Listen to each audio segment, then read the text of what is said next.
Ampifaliana trany ry rahalasana bavy malala izay mpanaraka tsy tapaka an'izao fandaharana Agape TV izao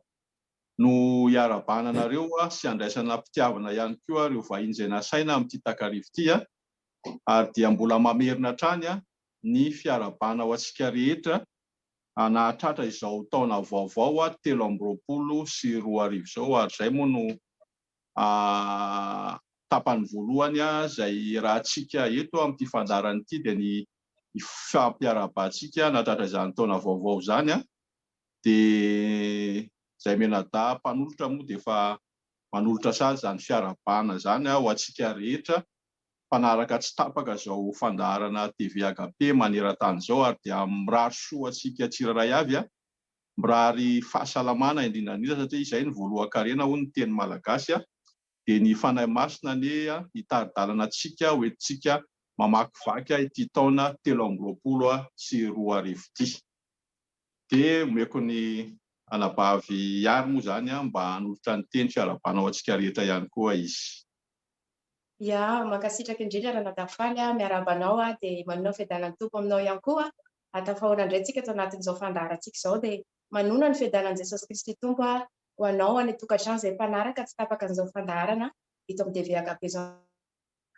Afaly dia faly indray satria dia fotoana tsara be ho antsika tsirairay avy indray ny fotoana androany satria dia isy loha-hevitra tsara be ihany koa dinihanao anatin'izay fa voalohany indrindra aloha dia mbola miarahaba antsika tsirairay avy nahatratra an'izao taona 2024 izao indray zahay. Mino izay fa efa mandeha tsara ny taonanao amin'izao ny andronao ao anatin'izao taona vaovao izao efa mino fa efa ampiarahantsika amin'Andriamanitra dia mino fa tena hoe mandeha amin'ny taritaran'Andriamanitra tsara tsika tsirairay avy ary izay indrindra moa no ilayntsika amin'izao fiarahantsika amin'ny tompo izao hiatrika amin'ity taona vaovao ity indray ary ao anatin'ity loha-hevitra androany ity izay tena hoe tsara dia tsara mino fa ao antsoinao indray ny ankohonanao andray zavatra ao anatin'ity fandaharana ity dia miarabanao nahatratra an'izao taona izao ary mirary soa indrindra mifanampy izay firaritsony nomendrana dafaly teo izay dia mbola mivavaka hoe ho tahiny Jesosy ny ankohonanao ary tena hoe andeha lavitra amin'ny fiarahanan'ny tompo ianao sy ny ankohonanao dia tahiny Jesosy veriko aminao raha nadafaly ny fitenenana. Mankasitraka raha nabavy ihany eo ihany koa moa ny tompon'andraikitra ao anatin'izao Agape TV izao dia ny pasteur Mario Razafimanjato sy rahalahy Hery Manampy dia omena azy ireo avy hatrany ny fitenenana hiarahaba ihany koa ireo mpijery izao Agape TV izao. Pasteur Mario omenanao ny fitenenana. Eny ary mankasitraka rahalahy Faly Rakotozafa izay nanao fitenenana miarabanao Romenada izay mpanolotra ihany koa ary tonona amintsika rehetra ny fiadanana ary dia eto am-piatomboana moa mariky ny fifampiarabana tratry ny taona izay efa vao tanisa teo dia tsodrano avy hatrany no omeko araky ny tenin'Andriamanitra ary izao no voalaza ny tenin'Andriamanitra ho antsika amin'ity taona ity izany araky ny efa voasoratra amin'ny Tesalonianina voalohany 5:7-20 ary ny Tesalonianina faharoa ihany koa 1:2. Izao vaky ny tena amin'ny anaran'i Jesosy Kristy tompo manao hoe ary Andriamanitra ny fiadanana ny hahamasina anareo samy ho tanteraka ka aoka harovana avokoa ny fanahinareo sy ny ainareo ary ny tenanareo ho tanteraka ka tsy hanatsiny amin'ny fiavian'i Jesosy Kristy tompontsika. Ary ny epistily faharoa ihany koa mbola ho an'ny Tesalonianina nefa ho antsika rehetra koa malagasy maneran-tany izay manaraka ty Agape televizion ity dia hoe ho aminareo any fahasoavana sy fiadanana avy amin'Andriamanitra ray sy Jesosy Kristy tompo. Dia izay avo manona fiarabana zany tratry ny taona 2024 tsika manakavy dia ho tanteraka amintsika anie izany tsodrano izany ary hitahy ianao sy hiaro anao tokoa Jehovah Andriamanitra hitem-piandohana ary amindra fo aminao izy ampamirapiratra mitavany aminao Jehovah Andriamanitra ary anome antsika fiadanana amin'ny anaran-draisiny zanaka ary ny fanahy masina. Amen. Miko andrelahy ary ny fitenenana. Eny ary izaho koa izany dia hirary soa amin'izao taona vaovao dia avintsika izao 2024 ny taona vaovao fa isika koa miavao zany io ohatran'le hoe tsisy manisy divay vaovaoka ao anaty kitapo tota na anao divaitra aneny ao anaty kitapo vaovao fa samy vaovao avokoa ny mety na ny kitapo na ny divay. Ka raha ny taona vaovao dia heveriko fa isika koa dia mandiha amin'izany taona vaovao zany dia tokony vaovao ihany koa, zany hoe avozina ihany koa ny fanoloran-tena. Ka amiko zany ny firaritsoa izay atolotro amin'izao taona vaovao zao dia engany hiavao atany an-tranontsika isika ilay tempolon'Andriamanitra ho avozin'Andriamanitra hatrany eo amin'ny fanoloran-tena izay ho ataontsika sy ny fanompoana rehetra ho ataony. Indramiko fotsiny ny teny ao amin'ny Deutéronomie 4:2 tapany voalohany fa mety ao anatin'ny fanontaniana mety misy mino fa isy fanazavana mikasika an'io andin'ny soratra masina io dia ny voasoratra ao amin'ny Deutéronomie 4:2 tapany voalohany hoe raha manao trano vaovao ianao dia asio arofanina ny tapiny. Izay ngambany no teneniko fa mety mbola hotohizana ny fanazavana izay eny an-dalana eny hoe inona moa tena tiana ambara amin'izany atao hoe raha manao trano vaovao ianao dia asio arofanina ny tapiny. Ny trano vaovao an'Andriamanitra dia isika ilay tempolony, fa isika ny tempolon'Andriamanitra zany dia mila avozina hatrany an-trano. Andehantsika hanamboatra ny tranon'Andriamanitra avozina indray ny tsirairay avy eo amin'ny fanoloran-tenany dia ny tompony ombantsika amin'izany satria tsy trano natao tanan'olombelona fa trano nataon'Andriamanitra tamin'ny tanany mivantana isika tsirairay avy. Dia ho azy ireny voninahitra ary dia misaotra antsika nanome ny fitenenana. Mankasitraka anareo mirahalahy amin'izay teny firaritsoa sy fiarabana ho an'ny mpijery izay iroso avy hatrany tsika amin'ny lohahevitra androany ary izay miompana indrindra amin'ny fiatrehana izany hoe taona vaovao zany ary ny thème hoentintsika moa zany dia hoe mijery lavitra manoloana an'izany fiatrehantsika n'izany taona vaovao zany. Fanontaniana voalohany apetako mialohan'ny amezako ny tenenana ho an'ny anabavy izay mpiara-miasa hanoloran'ny fanontaniana ihany koa raha raisikina ny Romanina 12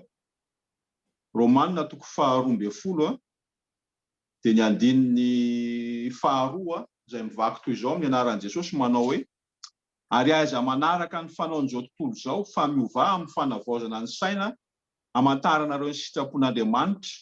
dia izay tsara sady ankasitrahana no marina. Taona vaovao tsika izao betsaka ary ny ankabeazan'ny olona dia manana faniriana, manana etaeta ny anova ny fiainany na ara-panahy na ara-tsaina na ara-batana zany. Raha antsika malala ihany koa nefa ny zavatra misy izay iaina sy mitranga amin'izao fotoana izao maneran-tany. Fanontaniana voalohany apetraka aminareo izay vahinona saina moa zany dia hoe manahoana ny toe-posy toe-panahy tokony hananan'ny kristianina hoentiny miatrika izao taona vaovao izao indray manoloana ny zava-misy ankehitriny. Paster Mario Razafimanjato menanao avy hatrany ny famaliana ny fanontaniana. Mankasitraka ny nametraka fanontaniana izay tsara dia tsara tokoa ny fipetrana satria aza tia ny fahandrofarantsika izao dia tonga dia ataoko mahitsy be ny valiny hoe ho avy tsy felena amin'ny raha lanitra ny tompo ka dia maniraka antsika ny tompo hanatanteraka ny asa izay nampanaovy niaraka ny voalaza hoe izay mino aho izy dia ny asa ataoko ny ataony koa ary hanao asa lehibe noho izany izy. Izay indrindra no nankafan'Andriamanitra ty AKP télévision ty ankoatra ny radio sy ny fiangonana izay efa mijoro maneran-tany dia nefa iarahantsika mihita ny faharatsiana sy ny asan'ny devolo izay mirongatra tokoa amin'izao andro farany izao ary izay indrindra mahatonga an'Andriamanitra mitenina antsika hoe tokony hijery lavitritsika ary fitsitsovana lavitra izay dia tsy maintsy todiana kely koa nefa ny lasa izay moa fanaony vazaha hoe manao bilan mijery ny nety sy ny tsy nety ny tokony natao nefa tsy vita ary mijery ihany koa ny ho avy dridrandrindra ary ny tokony atao miariary eo alohantsika mihitsy ilay sora-bavety hoe ho avy tsy ela ny tompo fanontaniana zany hoe vonona ve ianao. dia fiomanana na ny fahavonana zany dia tsy maintsy mandray fipetra isam-bolana na isan-kerinandro akoatra ny isa-taona zany mety isan'andro mihitsy azy satria aza dimy fa ny fotoana mandroso tsika mahita tsara fa miavaovao ny taona ary tokony sy ny hoditra vaovao sy dovay vaovao koa no atao anatin'lay sy ny hoditra vaovao satria tokony ny ten'Andriamanitra moa dia laza mihitsy indro izy avosiko ny zavatra rehetra ka ny zavatra rehetra dia tafiditra anatin'izany ny fomba fijeritsika ihany koa tsy tokony fomba fijery tamin'ny taona lasa fa manana fomba fijery vaovao ary manana tanjona vaovao ary zay le hoe mijery lavitra zany deny ety zany dia efa mijeritsika raha zarako telo fotsiny hoe ny foiezaka à court terme ny à moyen terme ny eo anelelany zay moa zany tsy hitako zay lazana azy fa ny lavitrezaka ny farany dia tokony efa dieny zao zany dia efa mijery lavitsika hoe ho avy androany ariva ve ny tompo sa afa-kerinandro sa ray volana sa herintaona zay moa le tsisy malala na ny andro na ny ora ka ny fahendrena zany amiko dia mijery lavitra ny fahendrena dia miomana ary miambina amin'izay fiavian'ny tompo zay dia fiainana andavanandro mandeha isan'andro ihany araka ny voalaza teo hoe aza manaraka mity izy ny fomba fanao sotozo fa miovah fanavaozana ny saina zany hatra anatin'ny saina mihitsy zany dia efa amboarina fomba fijery fa tsy manaraka ny fomba fanao sotozo zao raha tsika mijery ny zavatra misy dia tena manana projet goavana bitony zao to zao fa ny tsika araka ny programan'Andriamanitra dia hanao asa lehibe noho izany izy satria za makany amin'ray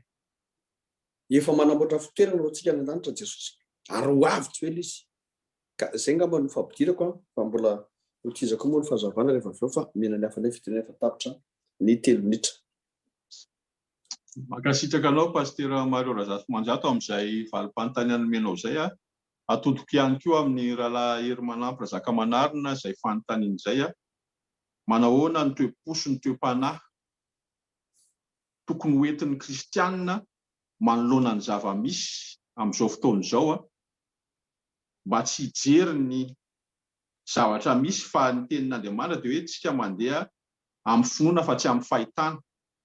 raha tia hijery lavitra dia ahoana ny toe-poso toe-panahy tokony hoentin'ny kristianina miaraka an'izao fiainana izao. Menanao fitenena rahalahy hery manampy. Eny ary misaotra anao rahalahy ny nameny fitenenana ary tsara fipetraka be mahafinaritra be le tenin'Andriamanitra noentinao nametrahana fanontaniana teo hoe aiza manaraka ny fanaon'izao tontolo izao fa mivaha amin'ny fanavozana ny saina zay efa nazavay ny Pasteur Mario teo moa le izy fa apiko fotsiny mikasika ny hoe ny atao hoe toe-tsaina kristianina ny kristianina aloha dia raisiko fa ao amin'ny Ezekiel 3:7 ny 7 dia miteny mihitsy ko ianareo zanak'olona dia efa notendreko ho mpitily ho an'ny taranak'Israely ka raha mandre ny teny alokin'ny vavako ianareo dia izany no entinareo mananatra azy. Izany hoe mpitily zany ny kristianina rehetra tsy ny paster irery ihany ny mpitily na ny evanjelista na iza na iza na ny tompon'andraikitra maro isan-karazany fa mpitily daholo tsika kristianina dia atambotra amin'ilay tenin'Andriamanitra ny angako hoe rahabaina voalohany teo le izy le ao amin'ny Deutéronomie 2:9 manao hoe raha manao trano vaovao ianao dia asio arofanina ny tapony fandrao isy olona ianjera eny ka ahatonga eloko ny amindra ho ao an-tranonao ianao asio arofanina eny atapo-trano izany hoe terasy izany tsara fantatra fa ny tafotrano dia nataon'ny olona tamin'izany tany Jerosalema hitazamana lavitra tafiditra mihitsy ny resaka mpitily eto ary tafiditra mihitsy ny atao hoe mijery lavitra natao hijerena lavitra ireny tapo-trano ireny zany hoe tena miakatra eny izy ary marindrano iny terasy zany io dia mijery izy manodidina misy koa moa ny atao hoe tilikambo zany anisany daholo zany ekarana avoavo fa zay miandry an'i Jehovah izy dia nomeny hoe ho tonga zanak'Andriamanitra miakatra zany dia eo koa le hoe izay miandry an'i Jehovah dia elatra ny ekarany toy ny voromahery zany hoe miakatra fony ary rehefa miakatra avo ianao dia mahatazana ny any aloha ny any aoriana ny manodidina mihitsy ny lasa ny anio ny ho avy ihany koa isika mpitily dia mahatazana alavitra fony ary tadio fa ity télévision ity télévision mijery alavitra ny dikan'izany izany hoe miakatra eo ambony tapotrano mijery ny lavitra kanefa ozy ny tompo eto amin'ny Deutéronomie toko faharoa amby roapolo ny andiny favary asio arofanina tena miverina manaraka ny fivorian'ny vehivavy ateo nisy andresaka hoe tandremo ny zanakareo amin'ny tony televisiona tony amin'ny tony zavatra satria raha ny television zany hoe ilay fijerena alavitra dia asio arofanina asio fetra asio fetra zany hoe ity tsy jerenareo ty jerenareo fa tsy jerenareo daholo io rehetrarehetra zay afafy rehetrarehetra io fandrao ozy ny tenin'Andriamanitra teto hoe fandrao isy olona enjery eny ka ahatonga eloka amin'ny raha ho ao an-tranonao ianao ka raha mitondra eloka ho an'ny zanakao sy ny ankohonanao zany dia atadidio fa mety hitondra raha ho fahafatesana andehanany any amin'ny fahaverezana fa tsy hitondra ho any amin'ny fiainana asio arofanina zany ny fiainany tsirairay avy isika rehetrarehetra kristianina koa dia asio arofanina tsy hanaraka amin'ny fanaony zao tontolo zao fa asio kosa arofanina fa pitilitsika tandreo menjera mitazatazana tsy tokony hojerena zany fa tokony ho ao amin'ny tompo mandrakariva ka amiko ianao kristianina za kristianina isika ny pitily asio arofanina fandroantsika menjera ka manjary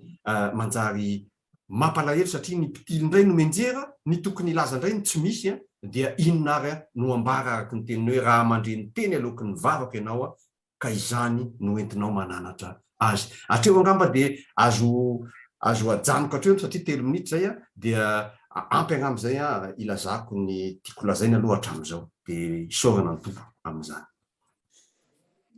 Dia mankasitraka be da be Pasteur Mario ary nadahy razaka manarina ny amin'izay valim-panontaniana izay ary tena mahafinaritra satria tsika moa dia mandray teny avy amin'ny baiboly foana fampahirezana ny tsirairay avy ihany koa ary ny fahamarinana foana koa ny resantsika dia tena hoe mahafinaritra be ary na ny loha hevitsika dia hoe mijery lavitra dia hitodika any amin'ny Pasteur Mario ny amin'izay mijery lavitra hoe izay fijerena lavitra ve zany amin'ny ara-panahy ihany sa amin'ny lafiny inona koa ianao manokana mantsy zao mpanompon'Andriamanitra maka ohatra avy aminao hoe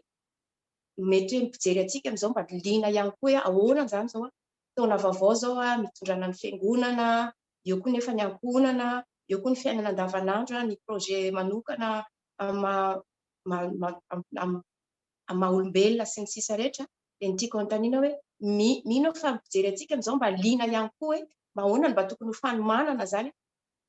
raisin-drareo tsy maintsy ara-panavy ny karakarana voalosa mizatra mba karakarana koa satria tsika dia olombelona miasa tsika manana tanjona ihany koa mamisy zao misy olona tena miteny hoe amin'ity taona 2024 ity dia hividy fiara afaka zao volana hividy tomobila kony ohatran'izany be da be ny projet any ao anatin'izay fa aminao mampanompon'Andriamanitra anao aiza ny tokony atomboka voaloha izay fijerena lavitra eny hoe inona ny tokony ho fanomanana tsara indrindra ankoatran'izay hoe tomobile trano sy ny sisa rehetrarehetra izay na mety hoe misy ohatra mivaingana ihany koa azona raisina ho ahafahan'ny mpijery atsika mazava tsara hoe ohatr'izao ilay fanomanana meko anao fitenenana Pasteur. Iny ary misaotra ny amin'ny fanontaniana tsara fipetraka mihitsy satria zavatra telo avy hatrany no voasogatana teo dia misy ny vatana misy koa ny ainana ny saina ary eo koa ny fanahy dia izay fanahy izay no ataoko farany indrindra satria io no tokony kolokoloina voalohany indrindra fa amin'izao andro farany izao karazana manao compte à rebours zany tsika zany hoe ny tena priorité dia priorité amin'ny fiainan'ny zanak'olombelona satria ny fanahy ny maha-olona dia ny fanahy ny aloha satria raha ho avy tampoka ane ny tompo ao anatin'ny 2 minitra fotsiny na adiny ray ohatra tsy fantatra satria tsisy malala na ny andro na ny ora dia fiomanana izay fampiakaram-bady zanak'olona zany aloha ny tena priorité dia priorité ary izay tsy voafetra hoe à court terme na moyen terme na long terme fa isan'andro dia tokony miomana amin'izay tsika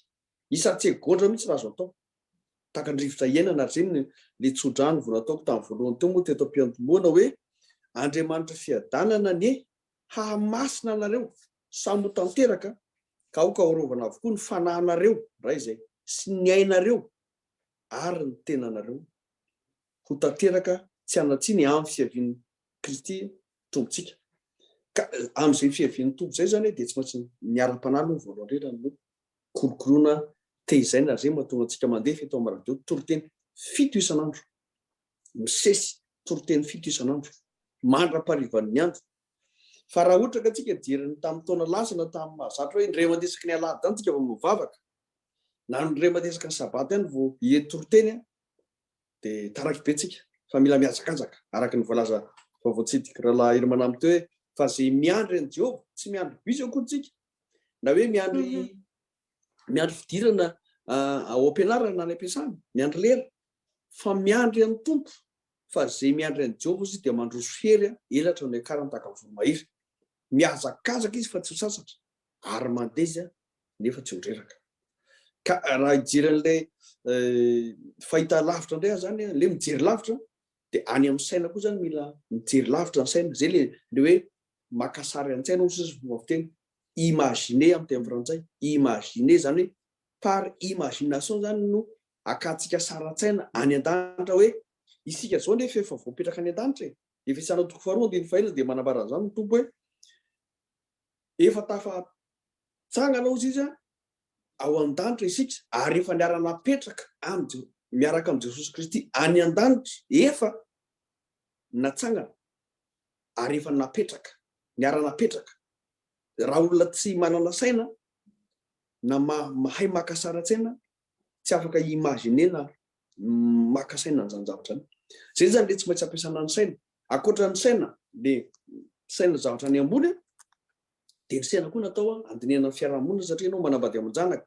miara-monina amin'ny vahoaka manodidina na mpino na tsy mpino miara-monina amin'ny olona isan-karazany mihitsy dia tsy maintsy mampiasa ny sainao anao ahoana ny fomba iaraha-monina amin'reto mba tsy isian'ny fifanoherana amin'ny hevitra indrindra satria samy manana ny hevi-doniny olona na dia samy kristianina zao ary na dia samy mpiray-tam-po mpiray fiangonana zao ary dia mbola samy manana ny sainy olona ary zay mahatonga ny Paoly laza hoe ozy izy hoe atoloro ny tenanareo izy izy mifanatitra velona ary miova amin'ny fanaovozana ny saina mba tsy hanaranareo ny fomba zao tontolo zao ka akoatra ny fanahy moa zany sy ny saina ifanambarako teo dia eo ny fahita lavitra zay men'Andriamanitra antsika ary ity fahita lavitra ity raha mijery lavitsika dia efa nomany tompo afatra mely izy io raha mijery tsika ao amin'ny filazantsara ny Lioka toko faharoa andiny faharoapolo dia zao mifalazan'ny ten'Andriamanitra Lioka toko faharoa andiny faharoapolo dia any amin'ny Matio toko fahatelo ambin'ny folo an'itio alohan'ny amaranako azy dia hoe ary ny mpiandry ondry niverina nankalaza sy ny deran'Andriamanitra noho ny zavatra rehetra izay reny sy hitany eo zany araka ny zavatra rehetra zay reny audible zany na hoe audio sy hitany audio visuel zay le télévision zay audio moa zany dia ny radio web radio satria mierim-patra neran-tany izy ny anankiray kosa dia visuel zay le hoe télévision mijery lavitra dia akoatra ny Lioka toko faharoa andiny faharoapolo dia zao voalazan'ny Matio toko fahatelo ambin'ny folo ndray koa manamarina zany eo amin'ny andiny efatra ambin'ny folo ka hatramin'ny fahaenina ambin'ny folo hoe dia tanteraka aminy izy ny faminaniana Isaia zay manao hoe handre mandrakiriva ihany ianareo fa tsy afantatra zany hoe ny olona zany be dia be ny kristianina maika moa fa tsy kristianina tsy lazana tsoko handre mandrakiriva ihany ianareo izy nefa tsy afantatra ary hijery mandrakiriva ianareo nefa tsy ahita fa efa adala ny fony olona zao ary efa lalidalovina ny sofina ary efa nakipy ny masony fandrao ahita ny masony sy andre ny sofina ka dia alala ny fony dia bebaka izy andiny fa enina ambin'ny folo fa sambatra ny masonareo fa mahita ary ny sofinareo fa mahare fa lazaiko aminareo izy marina tokoa fa maro ny mpaminany sy ny olona marina naniry ahita zay hitanareo fa tsy nahita ary naniry ahita andre zay renareo fa tsy nahare zay zany le fahita lavitra sy ny mikasika ny ara-batana moa amaranako azy zao sakafo ara-nofo mila misakafo tsara ianao ary sakafo madio sakafo mahasalama dia zao tsara ny vatanao fa mahasoa kely ihany ny fampiasana ny vatana indrindra fa ny fahasalamana raika efa natsidika tery amboloany hoe voalohan-karena ho malagasy ny fahasalamana tapitra ny terimitra mankasitraka nametraka fanontaniana mino fa ampy akambazay fanamasina ny anatin'ny tsy feno be pasteur eny amin'izay valim-panontanian'izay ny omeko ny raha dahery moa zany amin'le raha jerentsika ny tenin'Andriamanitra amin'ny Salamo 7:20 io ny tenin'Andriamanitra hoe raha tsy Jehova ozy izy manao trano dia miasa foana ny mpanao azy ary ratsy Jehova koa no miambina ny tanàna dia miaritory foana ny mpiambina. Azontsika tonga dia raisina ara-bako teny be io fa amin'izao tsika hoe hiatrika ny taona vaovao zao misy olona ny tena hoe manomana mihitsy ny amin'ity taona vaovao ity hoe zao aby ny atao rehetrarehetra. Mety tsy manana an'io teny io izy mijery antsika koa nefa izy amin'izao fotoana izao ary tena fandaminana ny rehetrarehetra mihitsy voaomana daholo zao mba afaka omenao azavanao amin'ity tenin'Andriamanitra ity hoe zany olona mijery antsika zany amin'izao fotoana izao hoe ratsy Jehova no manao ny trano satria raisina ara-bako teny be fotsiny io fa mino fa mbola misy zavatra tiany fanahy-masina ambara dia mino fa amin'ny alalanao ho ampiasain'ny fanahy masina androany dia andray valim-panontaniana ihany koa ny olona satria mety hoe diso mety tiany ohatra ny zavatra mety efa tena mametrapetraka ny olona saingy tiany tsy ao Jehova tsy ao mitombo fa mino fa ampiteny anao ny fanahy masina indray androany hitondra valim-panontaniana ho andreo olona dia meko anao ny fitenenana. Sotranao anavavy ny hoe ratsy Jehova manao ny trano dia miasa foana ny mpanao azy fantatsika fa matetika ny zavatra voasoratra ao anatin'ny Baiboly dia somaro mivantana ary indrindrindrindra aza indraindray matetika dia somary manao ohateny satria fantatsika fa kalaza amin'ny atao hoe soratra apokaliptika ny jiosy ary eo ny fampitany indraindray ary dia Andriamanitra koa rehefa miresaka dia arakaraka ianao no iresahany aminao fa fantany tsara ianao ka raha miteny an'izany Jehova hoe raha tsy Jehova manao ny trano miasa foana mpanao azy mietefa indrindrindrindra zany ho an'ny olona mahalala azy mahalala ny Jehova zany mahalala n'Andriamanitra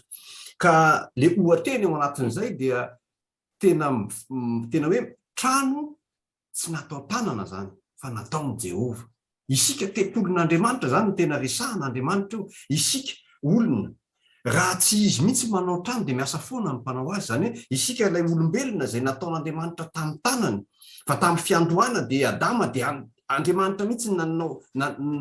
tena hoe naka feta tany izy namboatra zany hoe namboary ny tanana mihitsy dia tsika zany le tany manga eo an-tanan'ny mpanao azy mihitsy tena Jehova mihitsy ny mpanao atsika. Ary zay mahatonga azy miteny hoe raha tsy Jehova ny manao ny trano miasa foana ny mpanao azy. Tsika moa mahalala fa Andriamanitra dia fanahy ary Andriamanitra dia fanahy zany dia mifandray amintsika izy indrindrindrindra amin'ny fanahy. Ka ao anatin'ny soratra masina ao amin'ny Jaona 4:7 moa dia miteny izy hoe fa zay rehetra naloky ny vavako dia fanahy sy fiainana. Isika zany dia ilay trano namboary tanana miasa foana amin'ny mpanao antsika raha tsy Andriamanitra manao azy. Miasa foana zany zany hoe tsisy dikany, tsisy fiafarany, tsy misy fiainana fa fahafatesana ny efarany. Zay ny atao hoe miasa foana any amin'ny foana zany fa tsy any amin'le misy, any amin'le fiainana. Dia eo le hoe raha miasa foana ny mpanao azy raha tsy Jehova, raha tsy ny tenin'Andriamanitra, ilay laoko ny vavan'Andriamanitra no mamola volantsika ka mampitombo ny fanahintsika, iainantsika dia tsy ho any amin'ny mihitsy tsika. Tsy ny tenin'ny filozofy na tenin'ny manam-pahendrena amin'izao tontolo izao na ny tenin'ny fandrosoana amin'izao tontolo izao ihany no ampy ahatonga antsika hovanina fa raha trano te hovanina antsika tempolon'Andriamanitra te hovanina dia ny teniny no mitoetra betsaka amintsika. Mila miaina amin'ny tenin'Andriamanitra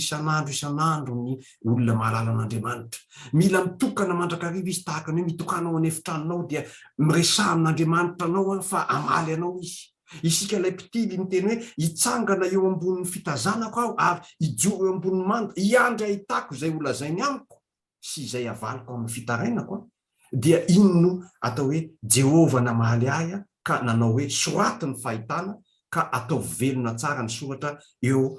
amin'ny fafana mba ho azo ny mpiazakazaka ho vakiana aza izany. Zany hoe isika mihitsy zany no epistily ihany koa velona tian'Andriamanitra ho zaraina amin'ny rehetrarehetra hoe io ny tranoko, ijoalajoala io tranoko, io ny fahazavana ho hitanareo ary io ihany koa mitondra fiainana ho anareo. Tsy miasa foana fotsiny ho amintsika ihany Andriamanitra fa tsy miasa foana fotsiny ny mpanao trano amin'ny fanaovantsika ny trano ataontsika n'Andriamanitra manao azy fa mbola hipaka zany fahazavana zany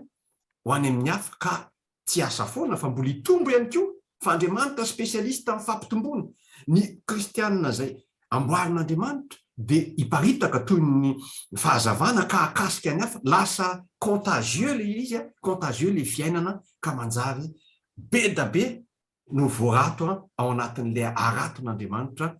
hoentiny mba ho voavaka ho amin'ny fiainana mandrakizay. Asana mety ho sarotra be ngamba le filazako azy amin'izay zavatra fa tsotra fotsiny hoe ny tranon'Andriamanitra. Fampitina kely fotsiny manakiny amin'ny fanapahako anao hoe le fijerena lavitra zany raha tsy eo Jehova ve dia foana ho an'ny olona anankiray hiatrika an'izao taona vaovao zao. Raha tsy eo Satria hiatrika ny taona iray manontolo ny lavitra. Izany hoe ilay fijerena lavitra araka ny tenintsika zay zany dia tsy fijerena ny akaiky ny vata amin'izay aloha vatana akaiky ny saina mbola ao anatintsika ao fa ny fanahy tena tonga lavitra mifandray amin'Andriamanitra. Ino le fifandraisana amin'Andriamanitra? Fifandraisana amin'ilay alavitra, ny alavitra indrindra raha tena atao ny anady ny alavitra indrindra dia Andriamanitra. Ny Andriamanitra koa no akaiky indrindra rehefa voaray anao amin'ny fanahinao izy zany ilay alavitra indrindra. Lavitra sisy miataka tamin'Andriamanitra tamin'ny noho ny fahotantsika tafahataka lavitra tamin'Andriamanitra ary tsy misy afa-tsy Andriamanitra ihany ny afaka misintona antsika fa tsy ny herintsika fa isika kosa dia mivelona amin'ny teniny izay efa nomeny antsika ka iny teny iny ilay fanahy sy fiainana dia iny ny fandraisany amintsika fizina ilay lavitra azy dia ho tazantsika amin'ny fanahintsika ka ahafahantsika mifandray aminy sy ahitantsika anazy mandrakariva. Mety filozofika be ngamba zany fitenenana zany na ataoko hoe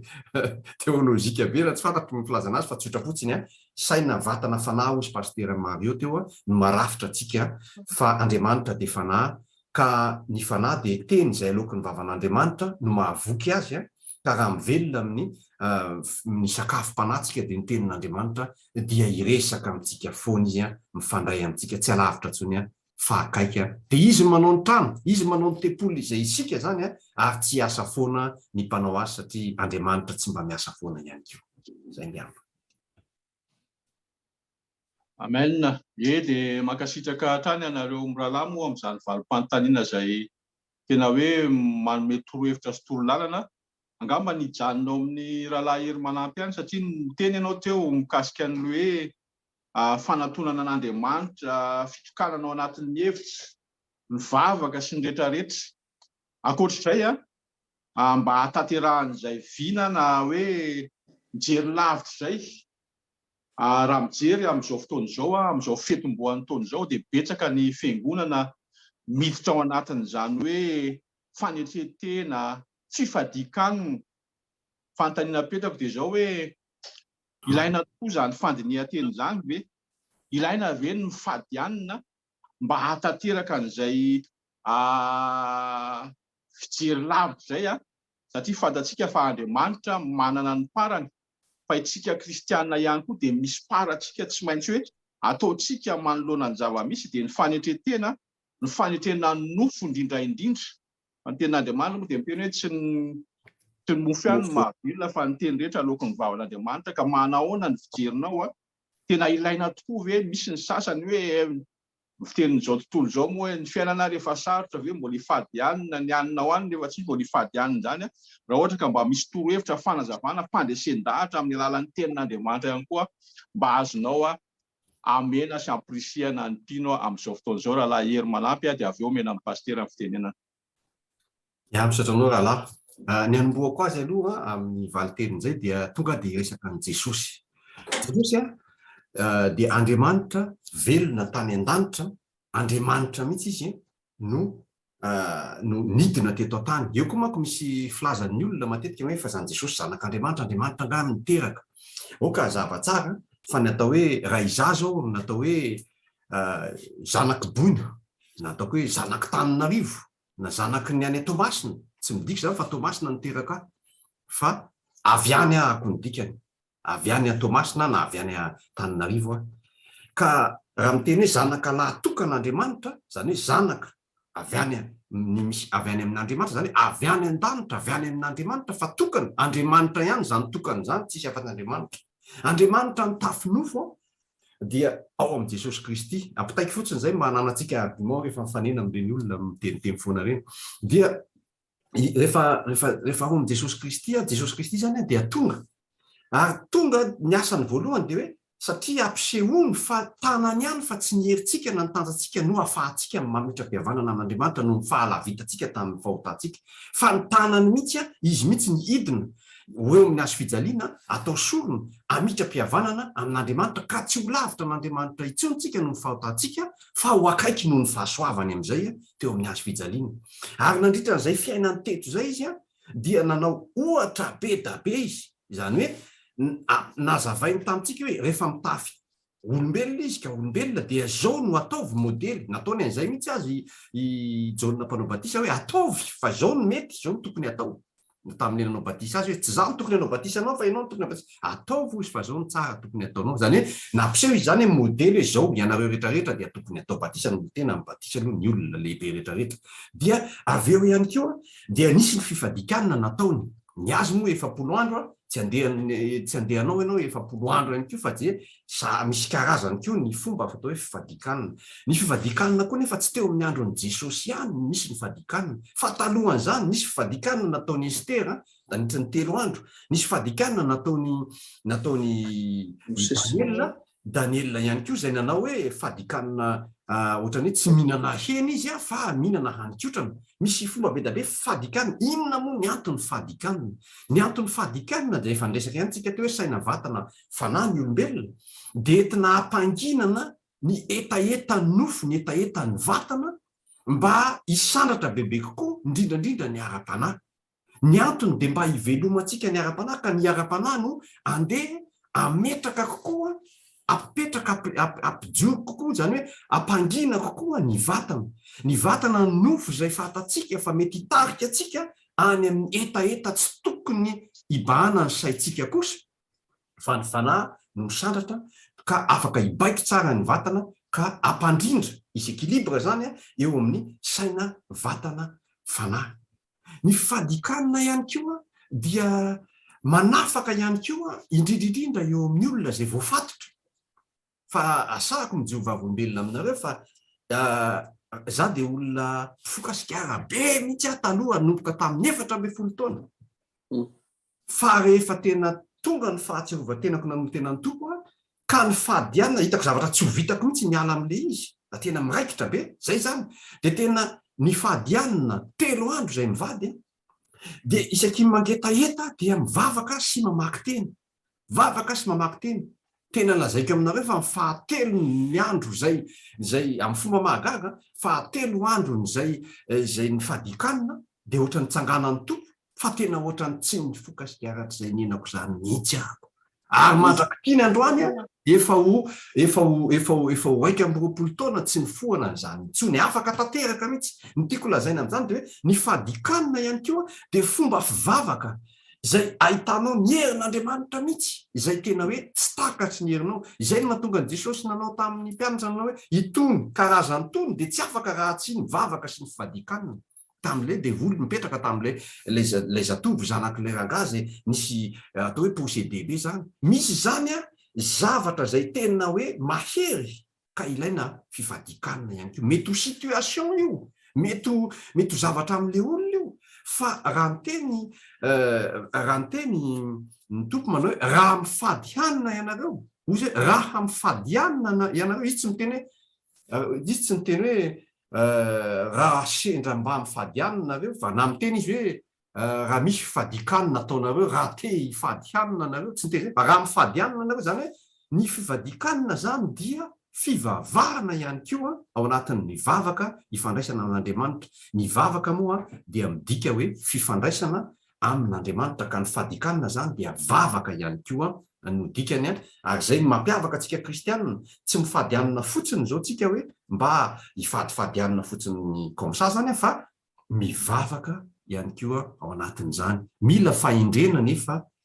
izy io fa angamba misy fotoana hafa ahafahana mamelabelatra sy milaza hoe inona ny karazana fifadikanina inona ny antony ary ahoana no fomba atao amin'izany fifadikanina izany zay ngamba mety hoe avaly teny mety avaly an'le voalaza moa fa raha tsy ampy dia ampio an'le fanontaniana akasitraka rahalahy hery manampy paster Mario Razafimanjato zao vala nametrahan'Andriamanitra ho endrasanao zao koa dia anisany manatanteraka ary manao an'izany vavaka sy fifadikany zany raha tsy laza fotsiny ny andro sabaty isaka sabotsy ary ao ihany koa moa ireo fifadikana izay efa voalaza tao Estera, Daniel, Atsoasy dia roso amin'izany hoe fifadikana mandritry ny 70 andro zay. Manao ahoana ny fijerinao patsapanao ny vokatry zany fifadikaniny zany amin'ny mampiandro ianao marina fa ny ondro moa ny mahalala sy mahatsapa fa ianao koa dia anisany mahita amin'ny vatana zany hoe akony sy vokatry zany vavaka sy fifadikany zany ilaina ve zany ao anatin'ny fandinihan-tena, ilaina ve ny fifadikanina menanao ny fitenenana. Eny ary vakasitraka indrindra amin'ny fametrana fanontaniana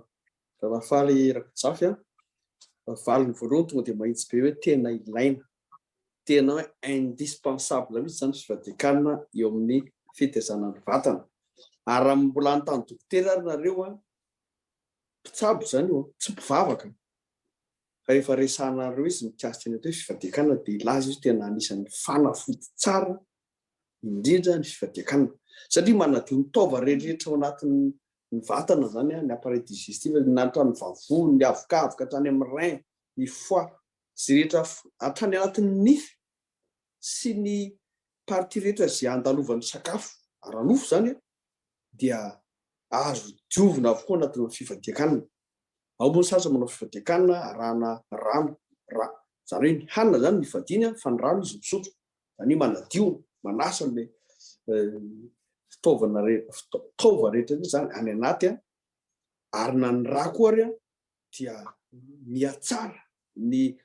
tosi-drara olona misy tension anao ka mifady hanina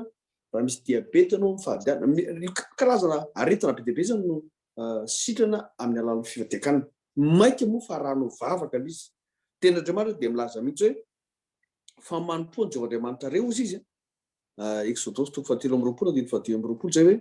fa manompo ny Jehovahandriamanitra reo dia ho tahinao izy ny hanina hoaninao sy ny rano sotronao ary sorotro aminao ny aretina. Tsika moa resaka fifadikanina ny resahana araka ny fanontanianareo fa voalazany Jesosy koa Andriamanitra fa ny fady hanina izy ka rehefa manomboka anoana izy satria ny Jesosy moa fifadikanina dia 70 andro izay 70 alina mazava azy tahaka natao Mosesy ihany koa izay tandidin'ny Jesosy Kristy izay hamonjy ny olona amin'ny fahotana zany dia nisy Mosesy ary nanao fifadikanina koa Mosesy tsy hoe mangala tahaka Mosesy koa Jesosy fa Jesosy talohan'ny Mosesy talohan'ny Abraham talohan'ireo rehetra ireo izy satria izy no alpha sy omega fiandohana sy fiafarana ka raha mijery lavitra zany ianao dia tsy maintsy mijery ny hafaranao koa ny vatanao tezanao tsara tsy mifokatra gara tsy misorotoka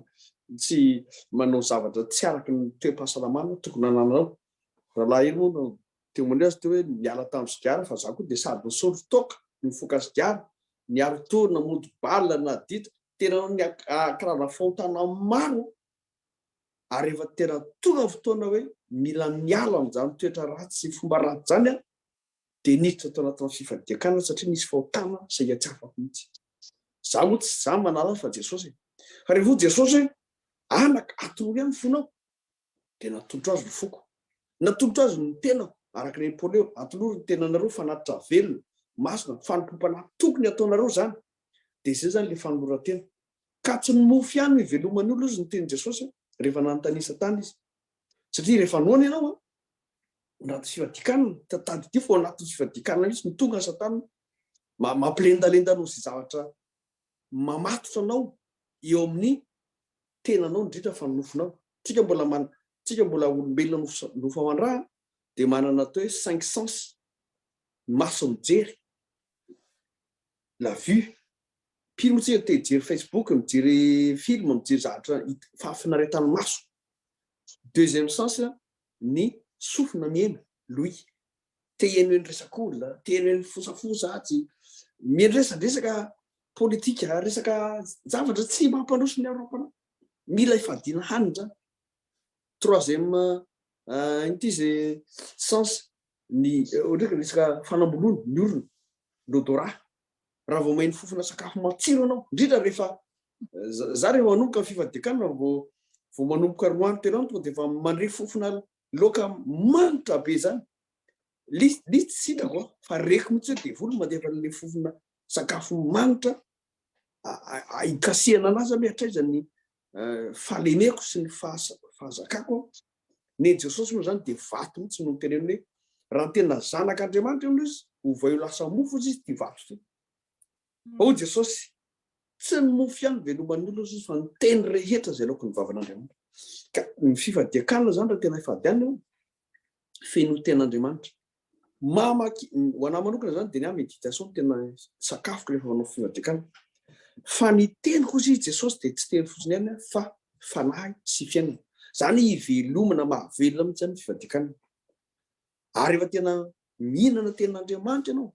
de tsy mahatsiarinao nyjany mihitsy ianao rehefa mihinana ten'Andriamanitra zany tena. Fa misy aina, misy fahavelomana, renao misy hery mibobotsy mihitsy ary avy anatinao rehefa anatin'ny fifadiakanina. Ka araka rehefa voatanisa teo moa tsy lazaiko intsony izy hoe misy fifadiakanina Estera teroandro, ny Daniel 2 andro, ny Mose 7 andro, ny Jesosy koa 7 andro. Fa ao anatin'ny fifadiakanina zany tena misy ny fandresena raha tia omby ianao amin'ny fiainana. Ary tsy mamparary koa tsy mahafaty akory io fa vao mainka ary tondra fiainana be dia be ao anao.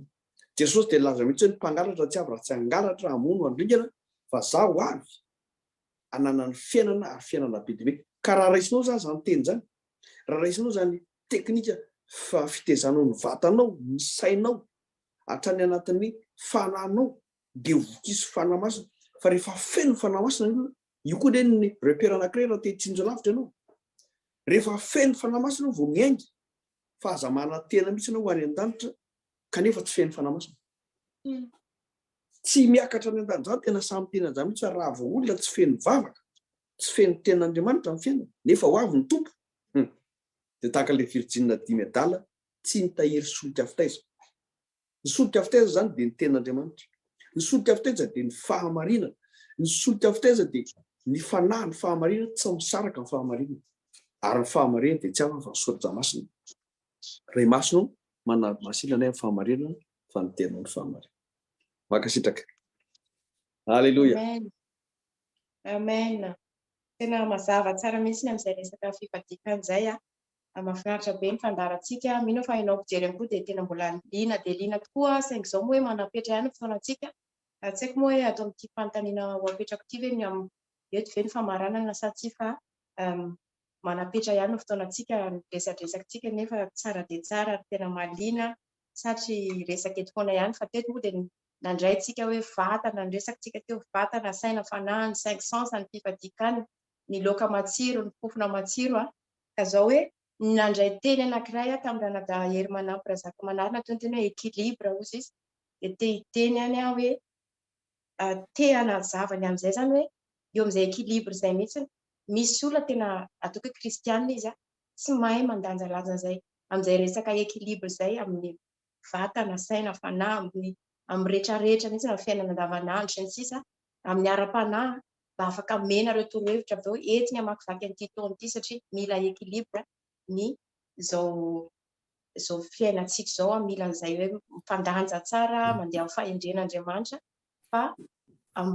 ho an'ny ranada hery manampy razaka manarina izay fanontaniana izay fa eo ihany koa pasteur nampy kely angambany amin'izay omeko anao ny fitenenana.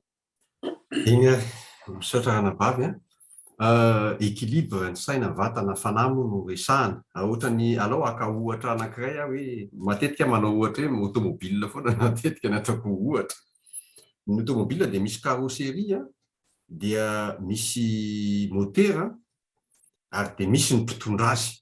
Ny mpitondra azy zany le chauffeur. Zay vao mandeha automobile io. Zany hoe ny fikarakarana an'io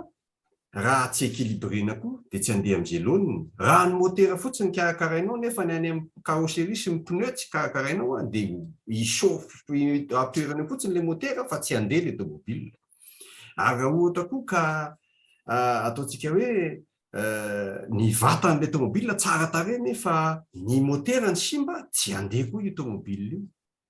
Ary raha ohatra koa ny automobile tsara tarehy, ny vatana tsara, ny motera tsara fa ilay chauffeur mamitapona be ohatra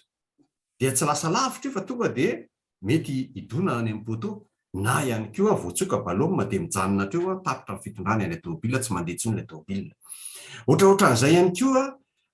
ny olombelona, zany hoe ilaza ny atao hoe zay ny foronina zany izavatra ny foronina fisika olombelona dia ny foronon'Andriamanitra tamin'ny tanany saina vatana fanahy. Tsy maintsy karakaraina ny vatana, tsy maintsy karakaraina ny saina, tsy maintsy karakaraina koa tsy azo atao ambanin-javatra ny fanahy. Fa rehefa mirindra ireo en équilibre dia mandroso ny fiainantsika. Indrindra fa ny ara-panahy izay afaka mandrindra ihany koa ny saina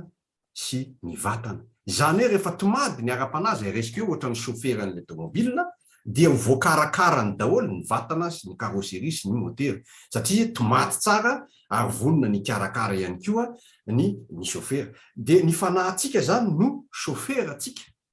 Ka raha ny fanahin'Andriamanitra no mitoetra ao anatintsika ka tena tempolin'Andriamanitra tokoa tsika dia tsara chauffeur be tsika ary dia tena ho voarindrany daholo satria tena chauffeur mahay satria ilay namorona ihany no mitondra ilay voronina. Zay ngamba hoe teny ho resahako kely mikasika an'ilay équilibre fa eo amin'ny fiainana manontolo mihitsy dia asio équilibre zany hoe ometoeran'Andriamanitra fa tena tsy ampy manko amin'ny olona. Mora ainy ny karakara vatana, ainy ny karakara ny saina makany am-pianarana mahazo diplôma manana toeram-piasana tsara be tsara fa kosa ny ara-panahiny matetika no adin'ny olona ary ataony ambanin-javatra na ataony fombafomba fotsiny. Aoka mihitsy ny fiainantsika zany ometoeran'Andriamanitra, ometoerana be da be kokoa ny fanahy fa io mora adino fa rehefa ataonao tena zava-dehibe io dia tsy ho adininao dia izy tokoa ny équilibre. Ohatra fotsiny raisika mifady hanina, ny hanina anie tsy voatery le sakafo hohaniny ihany ny fadiny fa be da be koa ny tokony ho fadina. Ao ny hanina zay alefan'ireny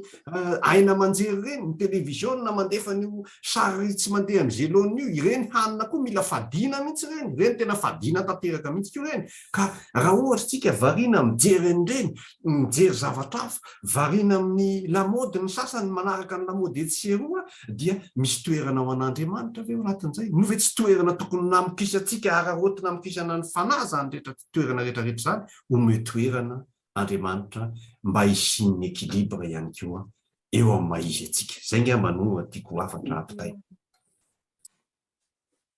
Ya mina pasteur Mario za fitenenana.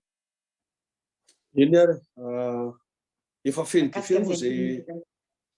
feno difeny zay voalazan'ny rahalahy hery manampy raha zaka manaraka izay fa dia tsy hitako tsony zay ambara ankoatran'izay fa dia ny ten'Andriamanitra angamba no atao be dia be mba hisin'ny équilibre satria ianao raha hifady amin'izany ianao tena anona aloha ny vatana kosa tena miady anie ny vatana rehefa tena miady fady any tena anony ka mba hisin'ny équilibre zany dia au lieu de feno sakafo izy dia satria hifady anina dia fenona ny sakafom-panahy. Dia rehefa mahazo toerana tsara ny fanahy, mahazo lakatra zany dia équilibre ho azy ny sainao manaiky ianao hoe fanahy zao no baiko, fanahy zao no chauffeur. Zay le hoe aoka tsy ho mampivelona fa aoka ho fenona ny fanahy masina. Ary mbola misy ten'Andriamanitra koa aza mamono fanahy sisa. Izy moa tsika no arisin'ny fanahy. Fa le tsy firarahana an'Andriamanitra mihitsy zany dia mamono ny fanahy zany satria Andriamanitra tsy mba manery. Andriamanitra tsy mba manao amboletra fa rehefa hita izy ao anatinao dia mbola mandondona ary izy hoe indro fa mitsangana am-baravarana ka mandondona. Ka raha misy izy mandreny feoko zany ny sofinao miena, sofin'le carrosserie le vatana. Dia mandreny feoko izy ka manokatra ny varavarana tsy maintsy le saina ny manapa-kevitra hoe sokafiko ve le varavarana ho ampidiriko ilay mandombaravara sa tsy ho ampidiriko any anatin'ny saina iny mideside zay. Ka rehefa mandre tsara ny fahafenoan'ny fanahy masina ny olona zay le hoe rema renao manako anatinao mihitsy ilay feon'Andriamanitra amin'ny teny manao hoe ity ny lalana ka andehano dia ohatran'ilay chauffeur tsy mamotivay fa équilibré tsara izy hitany tsara ny lalana izorana dia tsy inona akory fa Jesosy Kristy. Ilay lalana sy fahamarinana ary fiainana. Ka mba lalanao fiainana zany dia mila équilibre tsara ianao mandeha satria lalana izorantsika eny tery izao lalana zao hoe ary ety ary vavady zay mahatonga fihoana sasa tsy na hifady any zany tsy vitany. Ary na mpitondra fihavanana ary tsy miresaka an'izany satria izy ary tsy mifady any. Ahoana ny fihoana no ampifadiana hanina. fa ny tena koa mampitondra fiangonana tena dia tsy maintsy manao modely ianao ary équilibré ny olona manaraka anao rehefa ianao mandeha mahitsy, tsy mijangajanga, tsy misorotoka, tsy manao zavatra fanohitra amin'ny sitrapon'Andriamanitra fa manaiky zay tarehan'ny fanahy hoe na hivily amin'ny ankavianao na hivily amin'ny ankavanana dia andre feo eo vonao anao manao tia ny lalina ka andehana. Izay angamba ny ambaliko kely satria mena moa ny fitenenana teny ratao feno anatin'ny foa ka dia avoaka atolotra antsika mba hananantsika équilibre zany amin'ny vatana, ny saina ary ny fanahy. Mankasitraka tompoko. Eny ara dia mbola ankasitrahana ihany moa nareo mirahalahy mamaly izany fanontaniana izay manitikitika ny mpijery mpanaraka an'izao fandaharan'izao izay antenaina ihany koa fa dia tena hoe manovy tokoa tsika mpijery ary tena hoe fifaliana ho antsika ny miaino ny feon'ny fanahy masina izay ambaran'ireto mpanompon'Andriamanitra reto hamarana ny fotoantsika. Sarotry dia sarotry mbola hiaraka eto foana kanefa manapetra ny fotoana ngamba hamarana anazy loha hevitra moa dia hoe mijery lavitra indrindra amin'izao taona vaovao izao. Ny zavatra misy koa nefa dia tsy maintsy mijery akaiky tsika manoloana ny zava-misy fa hoe famantarana rery dia efa manambara ny fihevian'i Jesosy Kristy eny amin'ny rahoan'ny lanitra voalaza teo izany. Ary ny zavatra hita dia na eo ara ny ezaka sy ny fikasana sy ny faniriana rehetra dia tenin'Andriamanitra dia manambara ny amin'ny Matthieu 5:20 any hoe ary noho ny haben'ny tsy fankatoavan-dalàna dia hiamangatsika ny fitiavan'ny maro. Ny zavatra takian'Andriamanitra amin'ny kristianina nefa ary resaka kristianina misy ity fanontaniana farany ity dia zao hoe ny fandraisan'ny kristianina, iraisan'ny kristianina ina, hifanampy, hifampivavaka, hifadianina mihitsy mba hisian'izay fankatiavan'izay. Dia mba ho tanteraka ilay tenin'Andriamanitra any amin'ny Jaona 7:20 hoe mba ho iray ihany izy rehetra. Fanontaniana farany sady fangatahana aminareo mirahalahy hoe manoloana an'izany tenin'Andriamanitra izany, manoloana ny zava-misy ankehitriny, manoloana ny ezaka rehetra izay efa ataon'ny mpanompon'Andriamanitra, manambara ary tena hoe mitady fihavanana araka ny tenin'Andriamanitra hoe raha azo atao dia mihavana amin'ny olombelona rehetra. Inona no afatra mba tianareo apetraka ho an'ny kristianina amin'izao fotoana izao mba hatanteraka an'izany tenin'Andriamanitra satria anisan'ny fijerena lavitra koa izany izany hoe fankatoavana ny tenin'Andriamanitra izany, fahatanteran'izany tenin'Andriamanitra izany hoe mba ho iray ihany izy rehetra. Afatra tianareo ampitaina ho an'ny mpijery antsika amin'izao fotoana izao menandralahy hery manampy ny fitenenana. Sotranao ngalahy. Ny avy hatrany angamba dia tenena koa raha amin'ilay hoe mba ho iray ihany izy rehetra dia io mba ho iray ihany izy rehetra dia misy lasitra anankiray. Lasitra anankiray dia Jesosy Kristy ihany. Izany hoe raha mba ho iray izy rehetra dia aoka anaraka an' Jesosy Kristy itsika. Tena izay foana zany no tokony mba iray atsika. Tsy anahaka an'izay mpitarika any anananantsika na dia ny tao hoe na dia hoe ny mpitandrina izay mitondra antsika azy dia tsy tokony ataontsika tena hoe ho Andriamanitra koa izy ireny satria lasa culte de personne, fa tena hoe izy koa aza mba manahaka ny Jesosy Kristy ny tanjona. Ka dia isika koa zany mba miezaka manahaka an' Jesosy Kristy. Izany hoe raha ohatra tsika ka manahaka an' Jesosy Kristy dia tanteraka ho azy io hoe mba iray izy rehetra. Ahoana ozy Jesosy Kristy manoloana amin'ny situation izay lalovanao, ahoana ny niainany tamin'izany, ahoana no ataony dia izay no arahanao. Ary ohatra ianao mety sendra sahiran-kirana ianao mieritreritra hoe tsy azoko tsara hoe ahoana, mandana mifadihanina. Mandana mifadihanina dia miresahana azy eo amin'ny teniny, mamaky ny teniny, fa tsy maintsy ilaza zavatra aminao mazava izy mikasika amin'ny situationao io. Amin'ny fomba maro no ilazana ianao. Indraindray izy miteny amin'ny fomba hafa, miteny amin'ny fomba hafa. Indraindray izy ao anatin'ny fieritreretanao mihitsy no miteny aminao. Indraindray izy mety hiteny mivantana aminao mihitsy izy. zany tsy fantatra zany zafa nandray an'izany misy fotoana fa ny tiako horesahana ao anatin'izany de hoe mila hoe mba iray izy rehetra dia mila mihitsy tsika mahalala ny teniny aloha mila voataiza ny teniny mihitsy tsika mila mivoky amin'ny teniny tsika ka raha tenindray ihany no ivelomantsika inona ny tsy ahatonga atsika ho iray tsy tokony ho samy hafa mihitsy tsika fa misy teny hafa ngamba mamoky ny sasany mahatonga azy ho samy hafa amin'ny sasany ka izay nataoko hoe raha teny iray ihany raha ny teny ao amin'ny soratra masina ihany tsisy familianana vilana mihitsy fa fampianarana madio tsisy kilema no iainantsika no samy nivokisantsika dia mino aho fa mba ho iray foana isika rehetra zany ka raha iray ny batisa dia afantatsika hoe inona ny batisa zany tokony ataotsika raha iray ny fandraisana fanasany tompo dia afantatsika hoe fandraisana fanasany tompo tokony ahoana ny tokony ataotsika raha iray ny mpampianatra dia tokony anahaka mpampianatra tsika tsy ohatra ny mpianatra tsika ny sasany manko manao mihoatra ny sasany mieritreritra hoe somadeny zao izy de fa nidinidiny eny amin'ny abakabaka eny angamba ny eritreretiny tsy zay mihitsy no izy fa rehefa mbola nidiny eny any ianao rehefa tonga ny tompo de mbola nidiny ihany fa mbola tsy fotoanany ka iza miazakazaka mihoatra no tokony ho izy fa arao tsara ny mpampianatra dia amiko zany de tena tsotra angamba no tiako tenenina hoe efa miasarotra zao ny zavatra rehetra efa misarika anao mandeha makany amin'ny tsy izy tena ilaina ny fatihanina tena ny hanina resahana eto dia ny hanina rehetrarehetra zay mety amoky ny sainao na amoky ny vatanao na amoky ny fanahinao mila fadina izy ireny le miverina ihany any amin'ilay de autonomie toko faharoa amby roapolo ny andiny ny fahavalo manao an'le hoe raha manao trano vaovao ianao asio arifanina ny tapotrano tena hoe sakalo tsy vany daholo ny tokony tsy hoizy fa be loatra ny zavatra miditra amin'izao fotoana izao izay tsy zaka ny vatantsika itsony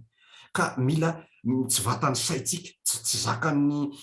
zakany fanahintsika be da be loatra amin'izao fotoana izao ka mila sy vaniny izy ireny aoka ny tenin'Andriamanitra ihany no tena hoe ivelomantsika aoka hitoetra betsaka ao anatintsika ny tenin'Andriamanitra aoka ho tafitsika mihitsy Jesosy Kristy azy amin'ny tafy zavatra hafa fa tafiro Jesosy Kristy fa tena ilaitsika mihitsy vao mahay amin'izao vanim-potoana zao ny rongahana bebe kokoa mihitsy nyrombahana bebe kokoa mihitsy ny fanjakan'Andriamanitra tena mila manao violence ao anatintsika efa be loatra ny zavatra mandoto ka mila diovina amin'ny afim-piti an'Andriamanitra isan'andro tsika tsy miato mihitsy fa isan'andro de mandoto atsika koa ny zavatra misy amin'izao tontolo zao na amin'ireny televizion ireny na amin'ny radio sy vany re tompoko fa fotoanan'izao tena za samy Jehovah volombelona nareo fa mpijery televizion fa amin'izao fotoana izao isaina amin'ny ratsambatana ny jery misy televizion mipika daholo televizion ato fa tena rehefa tena mivoky amin'ny tenin'Andriamanitra zay mivady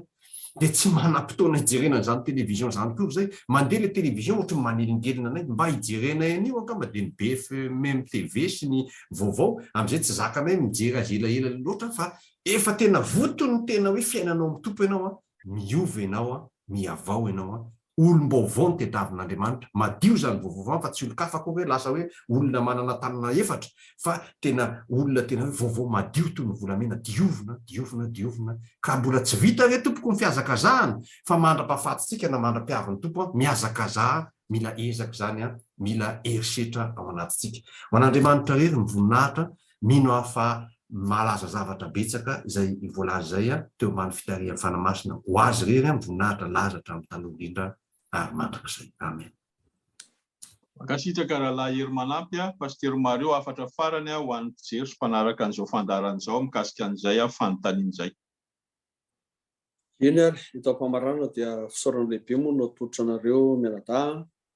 izay nandrindra sy nanatotosa ity fandarana ity mijery lavitra eo antsy rahalahy hery manampy zaka manarina izay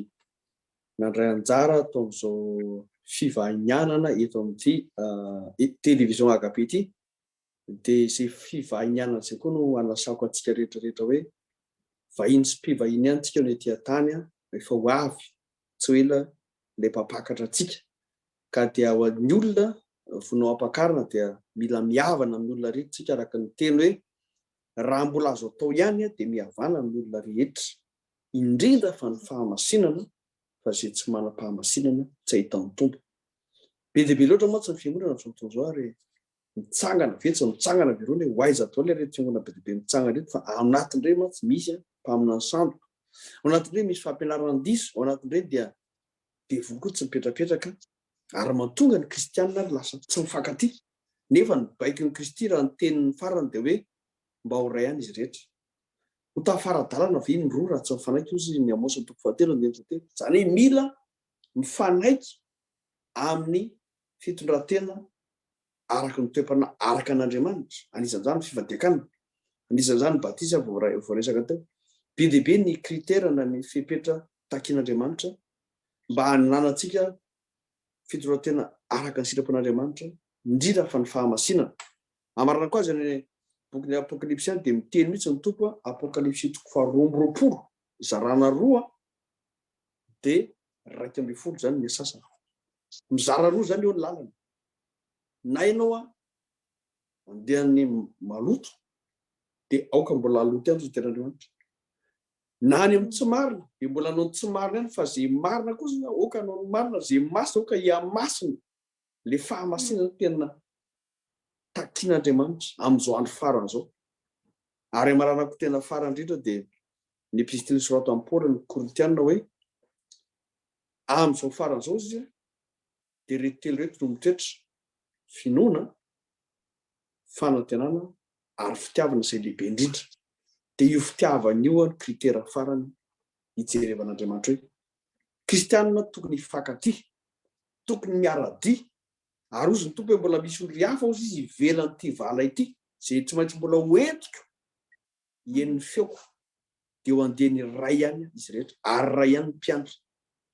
jaona 10:40 dia zay ngamba anao maranako ny teniko fa tapitra koa ny fotoana mila mahay manaja fotoantsika ary tsika an'Andriamanitra moa ny voninahitra zay hampiray atsika amin'ny alàna fanahy-masina ka dia sahotain'Andriamanitra tsika rehetrarehetra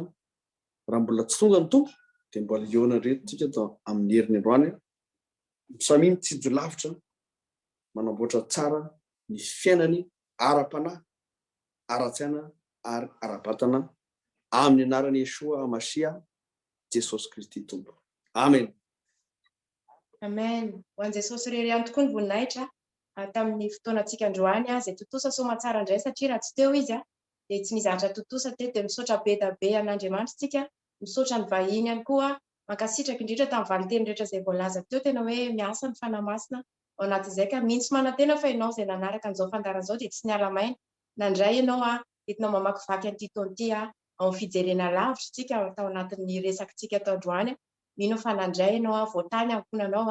voatany ankony manodidina anao raha ho zarainao amin'ny hafa ihany koa izany hafatra rehetra izany mbola afaka jerenao ihany koa izao fandaharan'izao any amin'ny YouTube any amin'ny Facebook ihany koa page Facebook ny TV AKP